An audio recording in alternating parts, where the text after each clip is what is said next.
Good morning, good afternoon, good day, and good whatever. Hope all is well with you and yours. You are tuned in to the Let's Talk About It podcast. We are on episode, I don't even know what episode it is, y'all. Please forgive me. I'm not prepared. But we are on another episode and we have a special guest on the line with us today. The topic, before I introduce the guest, the topic is going to be the importance of healing. I'm excited about this one. The person that we have on the line today is a published author of the series Museum Lives in Me, which is a book. Go cop that. We'll give you the link a little bit later. Specializing in children's literacy art, founder of Liberation Station Bookstore, which originated in Raleigh, North Carolina, where she is, her husband, and two sons currently reside. She's been featured on Good Morning America, The Washington Post, and featured in Oprah's magazine, just to name a few. In 2021, she was the first African American and the youngest person to be inducted in Wake County Public School Hall of Fame. She's a literacy advocate and a trailblazer, and so much more. Those are just a few things. Please, please give it up Oh, for our special guest, Miss Victoria Scott Miller. thank you. Thank you. Thank Thank you. you. Thank you for blessing us on this podcast. How are you today? Thank you. I'm good. I still have to pinch myself when I'm introduced because I'm still catching up to what God has done in my life. So, Well, yeah. I'm trying to catch up too, because that is an impressive resume. I was like, oh, this Thank man is you. special and blessing me on this podcast. I can't do Wow. anything but be thankful and grateful. I appreciate you. So we are, kind of coming in and coming out of a pandemic. So how has the pandemic been to you and your family?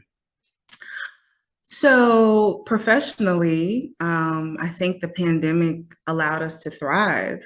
I mean, um, so many people were lacking and thirsty for information, and it allowed us to just have uninhibited innovation, Mm, and on that front, I definitely appreciate the pandemic, not necessarily pandemic, but the pause, the right. intentional pause of having to slow down and listen to my children's laughter, look them in their eyes, Mm, things that we were kind of, missing out on, getting caught up in living and trying to exist in a capitalistic society. You know right. how I go. So, yeah. That's awesome. I like that. Just the pause. I do like that. I like that. Yeah. So let's get into it. We're talking about the importance of healing. So I kind of want to break this thing down so it could forever be broken. So Sure. how would you define healing and why is it important? So I wrote this down, but healing to me is not letting anything slip through my awareness that I don't wish to experience. Mm, okay. Um, I think the importance of healing is an opportunity to grieve the parts of you that are no longer living, Mm, um, to grieve the parts of you that had hopes and dreams that didn't necessarily manifest, okay. um, and to be able to put the past to rest completely. I think that is what healing allows us to do. It's the grief of the death of our expectations is what it Mm. is to me. Oh, you and that spiritual mental thing on them. Okay. I like that. No, seriously, like it is. So, I think if I had to define what healing is, I would say it's the process of making or becoming sound, whole, or healthy. mhm, If I could break it down just a little bit more, I would say it's getting to the place where you can be that you were created to be, if that makes yeah, sense. yeah, And I just think sometimes this life, trials and tribulations, or sometimes the unawareness of yeah. life can get us so defeated and depleted and even jaded that we Mhm, we have to heal. yeah. Absolutely. I think it's also where you meet yourself in a moment, you know? Hmm. Um, I tell people all the time that I've lived 1,000 lives and I've truly have died 1,000 deaths because I have met myself in so many different circumstances and I've arrived to meet myself. And then there are parts that I left behind. And like healing has played such an impactful part of that process. Cause you also got to know when to walk away too. So Yeah. that's part of a healing journey is not looking back. You know, my husband used to say all the time that when I'm driving, I'm constantly focused on the rear view mirror. You know, I'm constantly focused on like what's behind me, who's doing what, you know, who's pressing up on me, putting this pressure up on me from behind. But if the pressure would be light if I were to focus on what was ahead. So, yeah. And I think we might dive into something that you said a little bit later, but you said, it's where you meet yourself. Yeah. And I think a lot of times people never get to that healing place because they don't want to meet themselves. Yeah.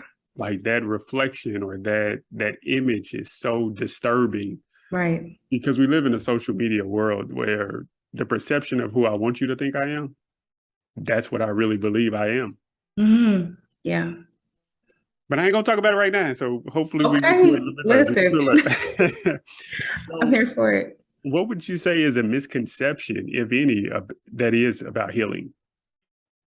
Um, that there was a time limit. Mm. No? Um, to be honest with you, I think, and social media, of course, plays a part in this, but my healing journey could be um, promoted and performed in approximately 15 seconds, 5 seconds if I want to get your attention, 3 seconds if I want to stay on the algorithm, right? So you get to see a snapshot of what might have taken 20, 30, 10 years to do. Right, So right. I think the perception of time is where people kind of get messed up, just understanding that there is no time that's applicable to one's healing journey if you're Yeah, committed to it. yeah. I think we have been told since I was younger that, time heals all wounds. Sure, I tell people all the time, no, time don't heal it. It's what you're doing in that time that has the possibility of healing that wound.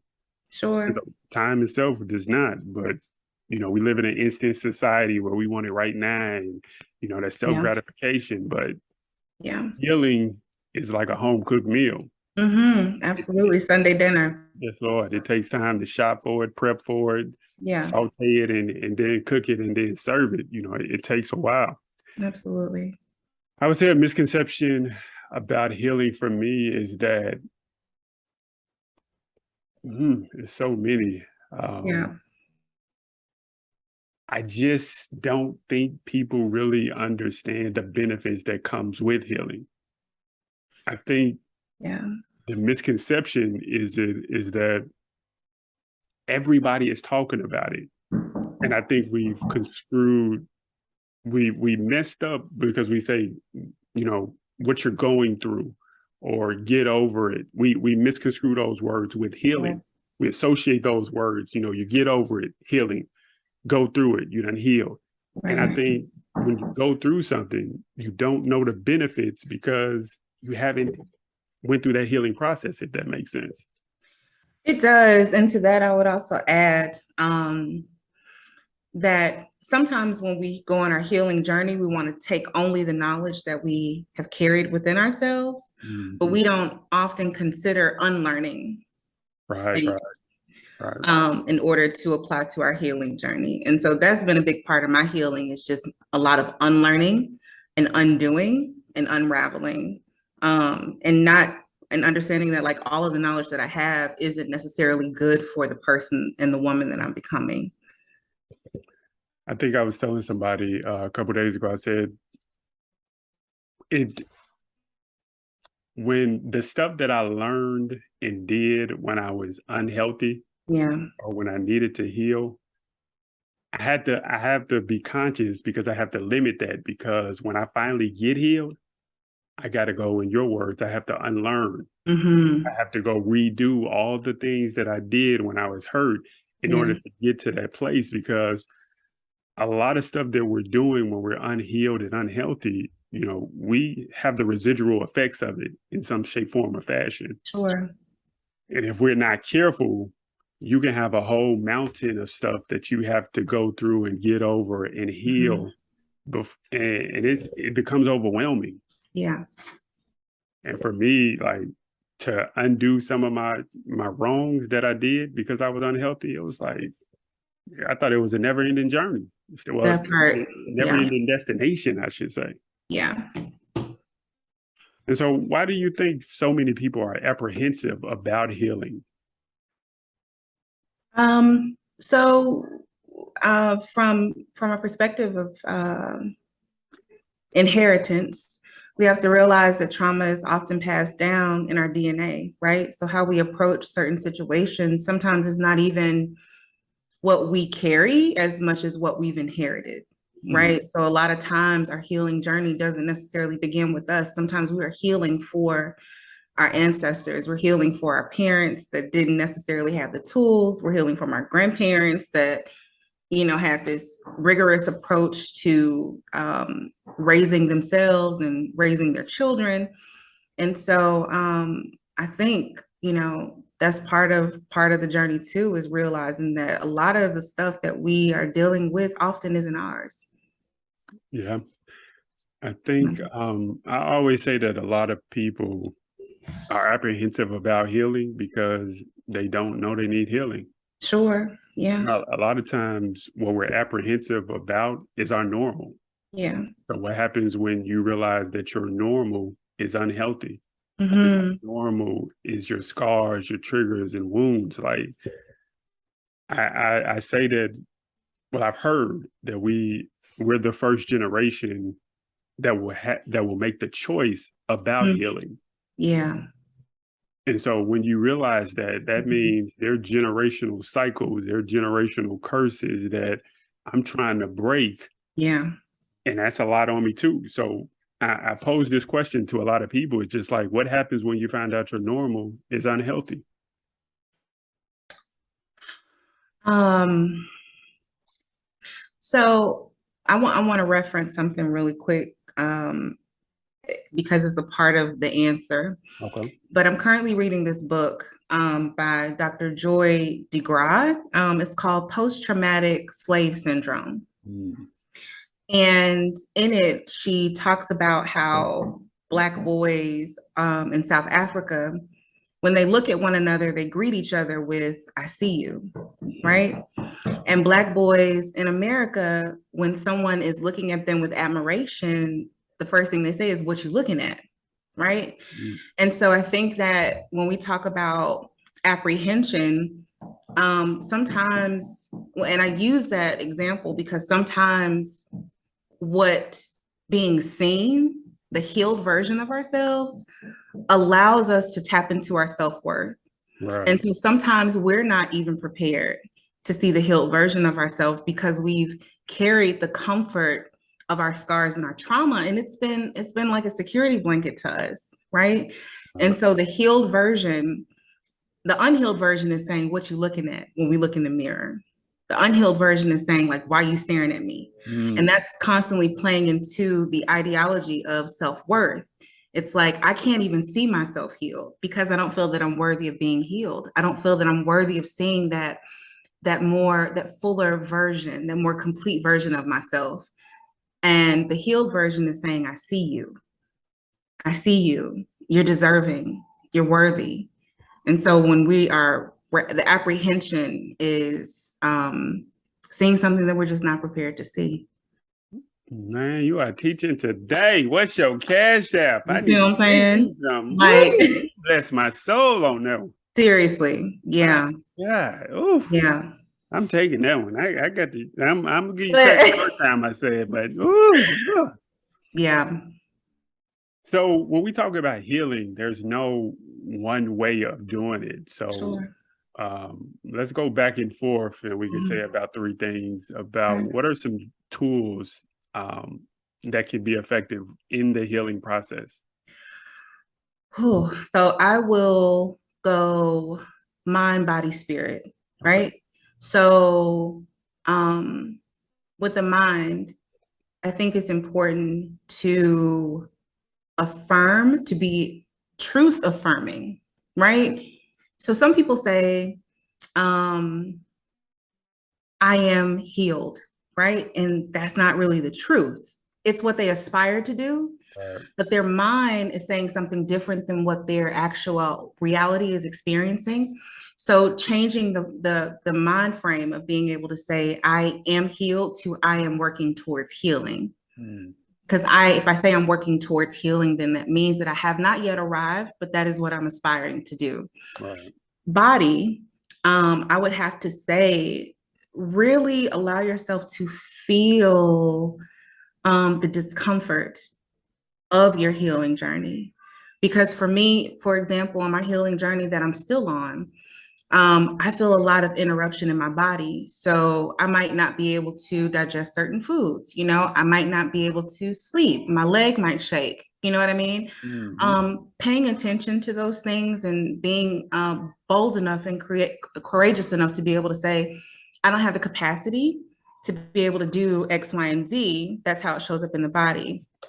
And spirit, I think having a relationship with, your creator, the most high, whatever it is that you connect to in the universe, but then also having people that will hold you accountable for the unhealed version of yourself. So my husband won't allow me to pretend that I'm healed, right?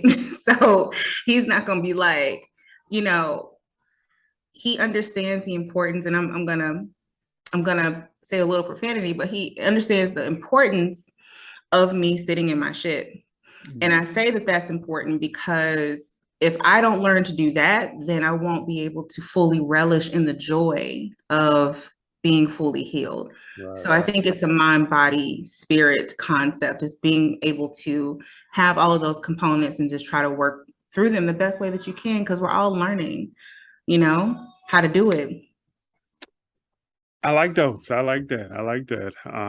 Yeah. Man, I'm taking notes. So I'm you Okay. looking down. You see me looking down. I'm taking notes. No, it's all good. But I mean, with that being said, no buts. With that being said, three tools that I say or that I suggest to people Mhm. um, is counseling. Oh yeah, for Um, sure. Yeah. but I do know that counseling does not work for everybody, and Mhm. because number one, counseling, you have to get to a place where you know how to effectively communicate. Yeah. And so people are not right off ready to do that because that's a Mhm. lot of work within itself. Yeah. Um, I do suggest that sometimes I listen to music, but because what I do is for me, a tool is anything that will allow you to press pause on the world and hit play Mhm. on yourself. Yeah, I love that. And so for me, number one, I like to do yoga. I'm not the best at it. I'm just Mhm. the beginning, trying Yeah. to find a way to release some things out of you. Right. It's Yeah. also important about what you put into you. Mhm. So with music, with reading, these are things that you have to do. So whatever you release, you have to make sure what you're replenishing your body with. So I would say those things: counseling, reading, um, also music. I'm big on music, but whatever you do, whatever tool you use, make sure it's allowing you to Yeah. hit pause on the world Right. and hit play on yourself. Yeah. I love that.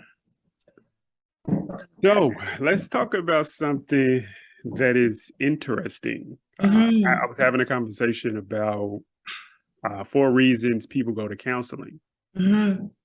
I want to see if you agree with any of it or, what's your take on it. Sure. Um, 4 reasons people go to counseling. One reason is because they forced.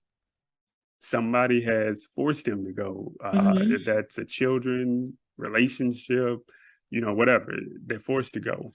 Right. Some people go because they're actually looking to be healed. Mhm. Third, some people are actually looking to go to transfer the energy they have Mhm. from them to someone else. And the fourth one I can't pull up because it's stupid internet. So if you could talk about any of those three things jump out to you as far as you agreeing, disagreeing, what's your thoughts? I mean, yeah, I believe, every variation of what you just said is, I mean, definitely an experience that someone is having or has had. Um, I think that some people are, forced into going to therapy. I think,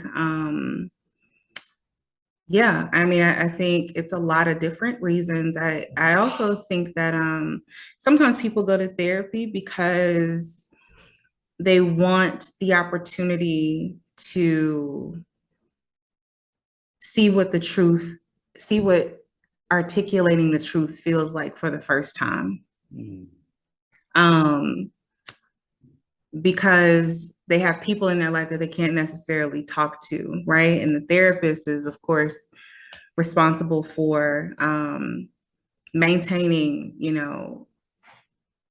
uh, a level of privacy that they won't necessarily be guaranteed in other relationships. And right. so I think it's an opportunity to bounce the truth off. Like, does it make them cringe? Are they rolling their eyes? Are they starting to write down on their pen pad? If I'm being honest and transparent.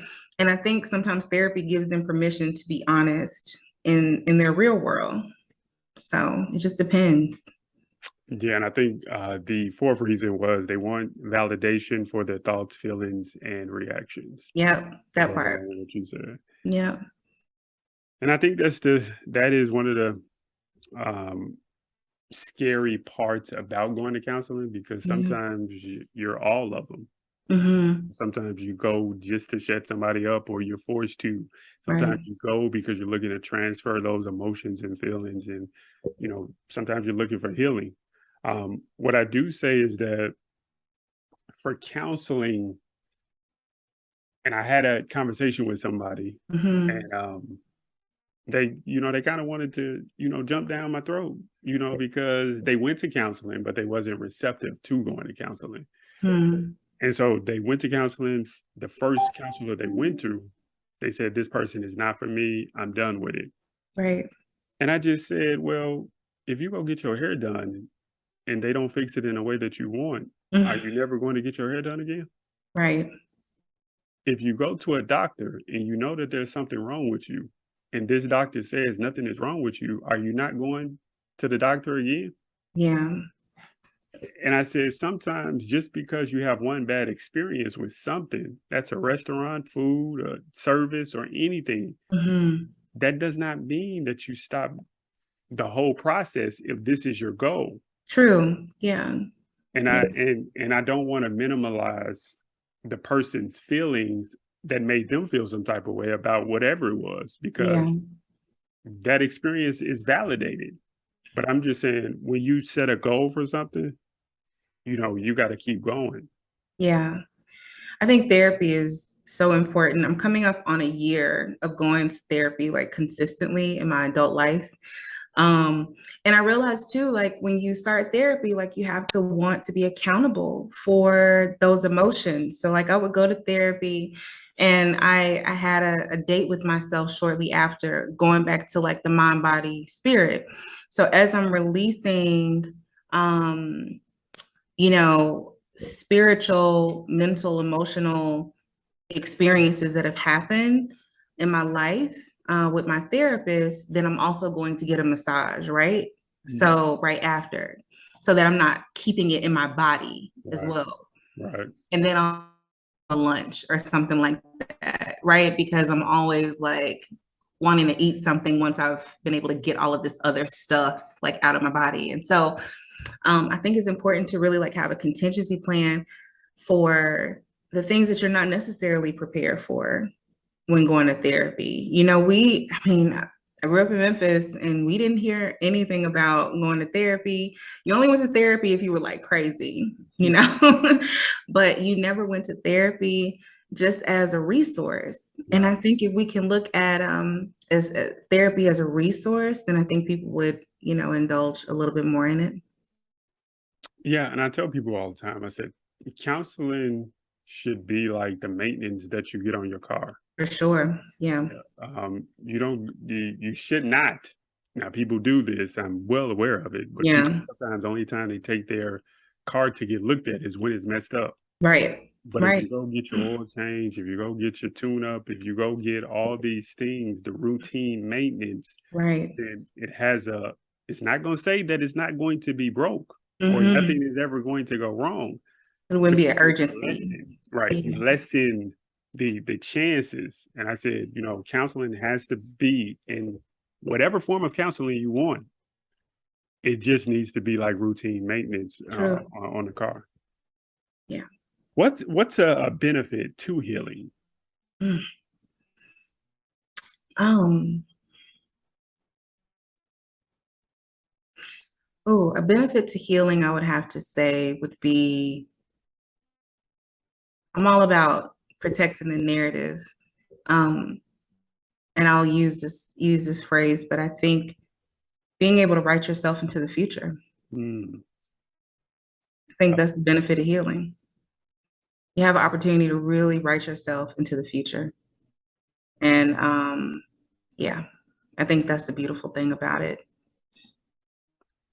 I think one of the many benefits of Mhm. healing is like giving a gift to someone that they may not understand the value of it until later. For sure.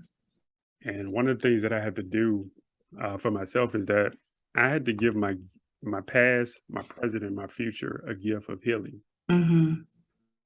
And I did each one of them for different reasons. Yeah. I gave the gift of healing for my past is because I said I'm not going to allow that to dictate my present. Hmm. I gave the present the healing gift because I said, even though my circumstances and situations is not conducive to where I want to go, I believe that I'm going to get there. So I gave it to my future is because I want my future people around me, opportunities around me to know that I prepared for this moment so much that I went to go get healing so I could receive it. Right. And so when you understand that it's a gift, you treat it different. You kind of value it a little bit more from my personal experience. No, I feel that. I feel that. Yeah. And so how has healing changed you or someone around you? Or both? You maybe it did both. Yeah. So it allowed me to I'll speak from my healing journey, because while I can see the healed version of other people, I don't necessarily know their journey. Mhm. Um, but what it did for me is it allowed me to put um, the parts of myself that I use for survival to rest. Mm. Oh, Like I was able to put them to rest. mm. The little girl in me who felt like she needed to protect or needed to hide, like I was able to say goodnight, you Mhm, know, mhm. and I love you. Mm, And I was able to move on. And then the teenager that didn't necessarily have good communication skills and, you know, always had like these emotional, tantrums, I was able to say goodnight and I love you. And I didn't have to look back. And so this is the journey. I think we have to learn to put parts of ourselves to rest in order to fully meet ourselves. And that's what I'm working towards is being able to meet myself because I want to get to know her. I want to take her out. I want to love on her, you know? And that takes time, but I'm almost there. you blessed me with that. Well, I got to hit your cash app So twice. Yes, yes, boo boo. Yes, yeah, you're so funny. I like that. Yeah. Healing has changed me is because I feel like mentally, emotionally, and spiritually, I was blind. Mm, I feel like a lot of my unhealedness, I was walking around like Ray Charles. yeah. And one thing that, I was blind, but some of my other senses was heightened. Hmm.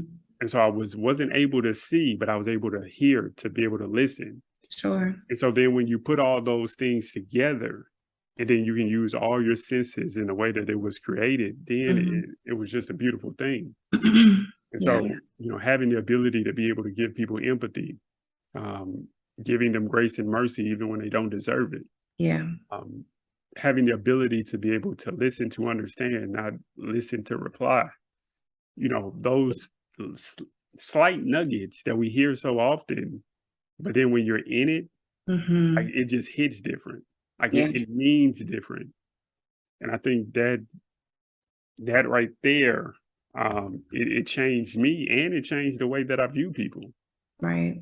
Um, so yeah, I ain't gonna go off into a tangent. I No, just all good. No, compassion is definitely it. Like you get new eyes, your vision is completely fixed. And you're able to extend compassion in ways that are really unimaginable and sometimes unpredictable because you no longer are at war with trying to avenge your pain for being in a moment Hmm, because your vision is fixed and your vision is corrected, you're able to extend grace instead.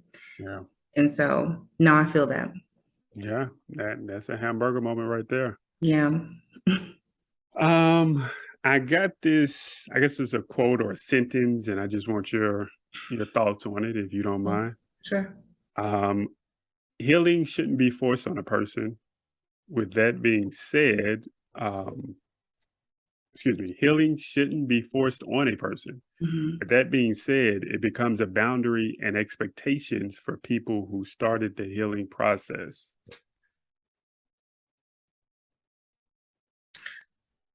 So, I will say this. I don't necessarily know if I agree with that. I feel a bit indifferent. I think I will say what I say to my children all the time. Um, I am packing a luggage, right? So I look at motherhood as this opportunity to pack our children's luggage with all of these amazing concepts of identity and love and strength and all of that. But the journey is not mine. So I'm literally preparing them for a trip that I will not be able to explore or journey with them. Right. And I feel that healing is the same way, is that you have to really meet people where they are because it goes back to what I told you with post-traumatic slave syndrome is there's a difference between saying I see you and what you're looking at. And Right. so some people aren't ready to be able to say I see you because they're still in defense mode because they don't believe that they're worthy. And who am I to rush that, right? Some people never heal. Some people never get the opportunity to meet themselves and and what an unfortunate, journey. But Right. it is their own. It's their own. Yeah, that I definitely understand. Yeah. I think with that statement, sometimes when, people who have healed start setting boundaries and expectations, it make other people who benefited off of their unhealthiness uncomfortable. Yeah, for sure. And so my boundary and expectation is not saying that you have to go heal, Hmm. but it's saying that we cannot continue the way things have been going. Sure. Yeah. And I think that, that really rubs people the wrong way. And I just say, I don't It's care. just I got a password now. You know what I mean? Like my door, you just can't come in no more. I got a password, right?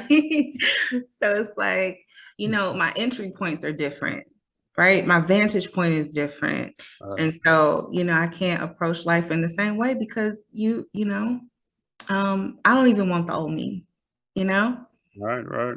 And someone that wants the unhealed version of you is like, I mean, that's hurting themselves, They're not Mm, willing to heal. If they mm, want the unhealed version, if you want the unhealed version of me, then you don't need to be in my life. Like, mm. period. Cause you missing out. That heel version is some Healed version, like on a whole nother level, on 10. serious. What Yeah. What's something that you learned about yourself during your healing journey?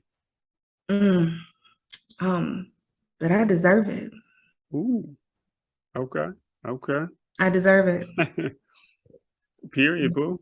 Period. I mean, I truly do. I deserve to see the better and the best version of myself. I like that. Yeah. What's something else that you learned about? I'm on, excuse me. Now, what's something that you learned about someone else during your healing journey? Um, that honestly, that extending grace, I think, is the most important component of healing, is giving people the room to be human, Mm. giving people the room to meet their humanity. Okay, before we so rudely interrupted, what is something that you learned about someone else during your healing journey? Um, I was saying to leave them room to experience their own humanity, leave them room to be human. Yeah. Yeah. So much that I learned. My word from my healing journey and my healing destination has been just the ability to have empathy. Yeah. Having empathy to realize that we're all dealing with something. Hmm. And I think, and I want to touch on this a little bit. Um, Going back to counseling, I think we do have to realize that sometimes when we go to counseling, that doesn't mean other people are going to counseling. Sure. The Yeah. people that hurt us, the people that disappointed us. Right. So we can't come to them with these new revelations because they're not in a position to receive it. Right. And I think sometimes, this is sometimes, it's not all the time, but you Mhm. have to be a good judge when to do it and when not to do it. You know, everybody that hurts you don't deserve a conversation. Sure. They don't. They don't deserve it. They can't handle it A because, conversation or an explanation. yeah. And say You that know, again. And I think, that's you the know, truth. we need to have that type of conversation. Like, Mhm. just because the counselor suggests you do something, it doesn't mean that you need to go do something or do Right. that. Right. Like, the counselor is there also to give you certain tools or lead you on a pathway to figure it out the best way for you. Yeah. Sometimes the person will tell you, well, go down this block right here, but they don't see that it's raining, so they can't prepare you on what you should use or what you should take. And you know you have to. It's hard. It's difficult to do, Yeah. but it's needed to do. And also to that, I want to add, using your example about there being rain. What counseling does is it teaches you to build your umbrella, right? And so the reason that those who are in counseling or therapy are prepared for rain is because we've been taught with these tools how to use an umbrella. The problem comes in when we're around unhealed people and we want to play therapists, Mm, right? So we want to we want to put these new glasses on them and we want to mm. practice Come what on. we're learning, and then we want to sometimes we'll even meet them combatively, and Wow. we're like, oh, you didn't know that, right? You don't understand what I'm saying, right? But counseling, because we sought out someone that had the tools to teach us, has taught us how to build and create our own umbrella to learn how to cover ourselves when these things arise. And so uh, it's kind of condescending to assume that being around unhealed people that you could play therapist and be able to encourage them in the same way that you're being encouraged in this controlled, healthy, neutral environment. It's not going to be the same. Amen. And Amen. we end up losing sight on what we've learned. Yeah, and I think, and with that being said, you know what the counselor said for me, Yeah. it ain't for everybody else. It's not. It is not. It's based on what I just gave them Right. to help me out. So I can't go. It's not a one size fit all Absolutely not. that comes into fruition. Yeah. And one thing I did learn in counseling is that I can't save everybody. Yeah. That Nor part. is it my job to save? I think, one of the things that they always say, get on the airplane, if we need the mask, make sure you put yours on first before you try to go somewhere else. Right. And since I've been on my healing journey and destination, like my focus ain't trying to get everybody to a certain place. It's like, hey, I go to counseling, maybe you want to do it, and then go from there. This is what works for me. I don't know what works for you, but Yeah. when you want to get moving, that's just a conversation. I ain't trying to save everybody. That's right. I want the best for everybody. Right. But it's not your responsibility. But it's not the responsibility. Yeah. And we're almost done. I got 2 more questions, and then I Okay. want to play a rapid fire with you. Sure. Okay, so the next question is, this could be a personal experience or anything that you've heard, on your destination talking to other people. But what's the reason that you've heard somebody didn't want to get healed, or even in a moment? I've heard other people say that they didn't want to get healed primarily because they didn't feel that it would work, right? And a lot of people in my circle are, intellectuals. They read a lot, they study. And so sometimes they have already over intellectualized their problem, right? And so they've broken it down into these, atomic pieces and have made it make sense to them to deal with the moment that they feel that a therapist would just kind of be a waste of time because they've already created the solution in their mind. All right. So that's been one of the consistent reasons that I've known people not to go to therapy. I've heard often that people don't want to go to therapy because nothing is wrong with them. Yeah, that too. And I think I'm gonna go ahead and be open, honest, and vulnerable. Sure. I think people don't really go seek healing until they start paying attention to the things and the people that they value. When they really see that they're causing things and people that they value harm, then it gets their attention. And so I didn't start going to counseling. I was going through a divorce, and I was taking my frustrations out on my girls. Yeah. And my mother heard me talk to them one day, and she was like, Kenny, why are you so harsh when you talk to them? Or why are you so angry, when you talk to them? And I was like, what you talking about? Like, that's just how I always talk to them. Right. He was like, no, what's wrong with you? And when she said that, it broke my heart because those are mine. Right. Like, those are people that those 2 little chicken heads right there. I value them. Yeah. I mess with them. And so it got my antenna up, and I was like, man, I need to change. And from that moment, I started counseling, and it was just like, woo, it was no hesitation because, but I think we need to get to the point, 2 things. We need to get to the point that we're paying attention, not just when we value things, just all around. Yeah. And when we get to, I lost my train of thought with my second point, so we just gonna go with that first. Oh no, it's cool. Okay. It's cool. No, I think too, like having the awareness, right? You talk about the awareness. One thing that I'm grateful for is that we leave room for our children to hold us accountable, right?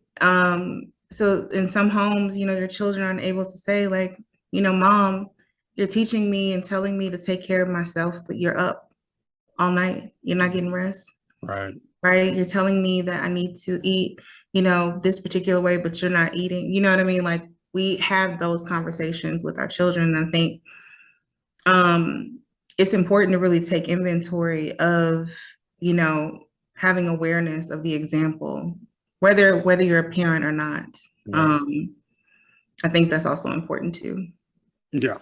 The second point is that I think sometimes when you have genuinely good people around you, they are able to hold a mirror up to you Yeah. to show you who you really are. Yeah. And it's with no judgment, it's with no condemnation, it's no negative traits behind it. They're showing Right. you like, who are you? This is who you are. And so the question becomes, am I in a position where I'm paying attention to what you're showing me? Hmm. And so that's sometimes where people start their healing journey and their process when they have like genuine people around. So I always say, like, who you got around you, Hmm. that's the level of elevation that you gonna go or you gonna stay. No, that's real. That is true. Yeah. And so rapid fire. I ask you 5 questions, Oh, goodness. Okay. and then you just give me the first thing that comes to Okay. mind. Okay. Okay. So first question All right. is, when I learned that I was healed, what was my reaction in an area? When I learned when I was healed in an area, how I did I? felt isolated. Dang, can we go into that? Okay, no, man. Rapid fire, rapid fire. Wait, okay, okay. I felt isolated. Yeah. Okay, we go. Okay, tell me about that a little bit, please. I'm sorry. So, um, a good friend of mine, she said, where you're going, um, you're being elevated in a way that where you're going, God is training your breathing. Mm, And I realized that as my breathing was being trained for elevation, that everybody couldn't come up with me. mm, And so I understood that I had to be healed in order to experience some of the things that God wanted to show me about myself and about my capabilities, and that everybody couldn't come with me. Even the people that I loved unconditionally couldn't come with me. And so being healed is sometimes very isolating. okay, is healing a It was destination or a journey? a journey for sure. You quick on your feet with this rapid fire. Because it is like I never I'm a master for sure, but I want to be a forever student. Like I Mm, want to always learn, mm. always. I never want to stop that. And healing is the same way. When I realized I was an author, how did I feel? Ooh, humbled, incredibly humbled. Like I get to show people um the best parts of themselves and Mm. use my words. So I'm humbled by that. Well, I want to thank you for your time. I don't want to bore you to Thank death you. with my rapid fire. This was amazing. No, This was you great. have been amazing. Tell me where we can find your book. I am going to put the website, so make sure people Yes. get it. So they can purchase. This is actually going to be a series. Okay, okay. So yeah, I'll be going to museums all across the country with new illustrators, new artists to interpret stories of inclusion.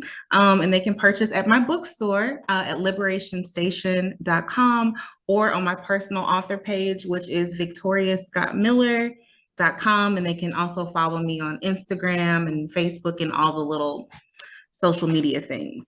Amen. We're gonna get those links out there. And Cool. I thank you for blessing this podcast. I appreciate you You for have given having me me. some gems, some nuggets, some things I gotta go jump on. So I gotta go redo this, reread. Oh, wait, thank you. Yes. I'm gonna let you have the final say so on just healing. Anything where you want to go. Man, all I can say is like just heal so that you can get to a place where you can say, I see you. Come on. That's it. So I Hey, can get to the drop the place where mic. you can say, I see you.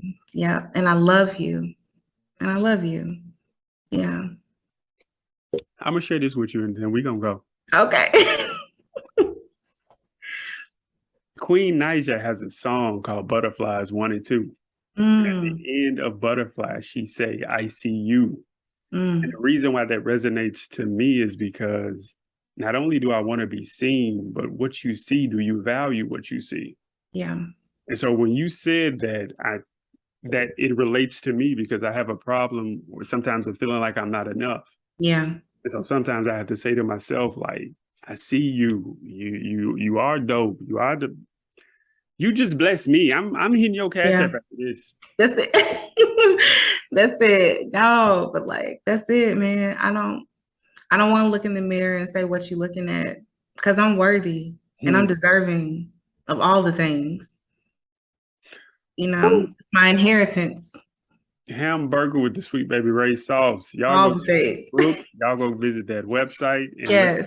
Facebook and social media. Yeah. Until again, we thank you and to the next time. Thank you. Bye.